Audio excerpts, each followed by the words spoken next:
কাকে ফোন করবে তুমি? পুলিশকে। কেন কেন পুলিশকে ফোন করে কি কি বলবে ফোন করে?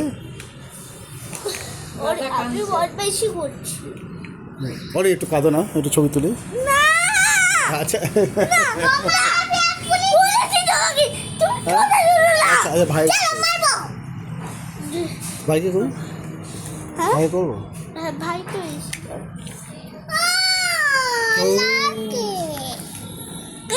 লাগে গাড়ির এত বড় পার্কিং বানাচ্ছে, লাগবে। দুজনে মিলে একটাই করো না, আমি তোমার দুজনে মিলে বুদ্ধি করে করো, প্ল্যান করে করো যে চলো আমরা দুজনে মিলে বানাই। আইডিয়া, নিউ আইডিয়া, ইয়েস, ইয়া ইয়া ইয়া। এটা বাবার না না, না তোমার বানাও, বা আমি দেখছি। তুমি আইডিয়া করো। ও দাদা আইডিয়া করছে তো আমার জায়গায়, দাদা আইডিয়াটা, ওই তো দাদা আইডিয়া করছে। তুমি ভাইকে ওকে বানাতে দাও, তাহলে তো ওকে এনগেজ করো, ভাই তোমার সাথে এনগেজ হতে চায়।